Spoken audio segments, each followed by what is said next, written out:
স্বাস্থ্যজ্ঞান তারও আছে। শ্রীভূমিতে উৎসবের সূচনা করতে গিয়ে বিরোধীদের কার্যত জবাব দিয়েছেন মুখ্যমন্ত্রী মমতা বন্দ্যোপাধ্যায়। তিনি বলেছেন, এত বোকা নয় মমতা বন্দ্যোপাধ্যায়, এইটুকু অন্তত বোঝে, ধর্মকর্ম নিয়ে তার যথেষ্ট জ্ঞান রয়েছে। গত বছর অভিযোগ ছিল মহালয়ার আগে থেকেই ভার্চুয়াল মাধ্যমে পুজো উদ্বোধন শুরু করেছিলেন মুখ্যমন্ত্রী। বিষয়টি নিয়ে বারবার বিরোধীদের সমালোচনার মুখে পড়তে হয়েছে মুখ্যমন্ত্রীকে। এবার তারই জবাব দিতে গিয়ে মুখ্যমন্ত্রী বলেছেন, মহালয়ার আগে উৎসব উৎসারিত হয়েছে, এরপরে অনেকেই বলতে পারেন পিতৃপক্ষে পুজোর উদ্বোধন করেছেন। ধর্ম সম্পর্কে সেই জ্ঞানটুকু যে তার আছে সে কথা বলতে গিয়ে মমতা বন্দ্যোপাধ্যায় জানিয়েছেন, তার বাবা নিয়মিত চণ্ডীপাঠ করতেন। মঙ্গলবার লেক টাউনের শ্রীভূমি স্পোর্টিং ক্লাবে গিয়ে সুনির্দিষ্টভাবে সে কথা জানিয়েছেন মুখ্যমন্ত্রী মমতা বন্দ্যোপাধ্যায়। আজকে মণ্ডপের উদ্বোধন না হলেও আগামীকাল হবে।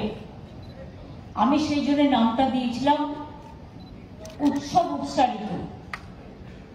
কারণ অনেকে বলবে এটা নিয়ে ন্যারেটিভ শুরু করে দেবে, পিতৃপক্ষে মমতা ব্যানার্জি উদ্বোধন করে দিয়ে এলেন, অত বোকা মমতা ব্যানার্জি নয়, এইটুকু অন্তত বোঝে।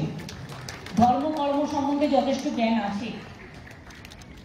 কারণ আমার বাবাকে সবাই পণ্ডিত মশাই বলতেন, রোজ চণ্ডীপাঠ করতেন, এটা ছোটবেলা থেকে দেখে আমি অভ্যস্ত।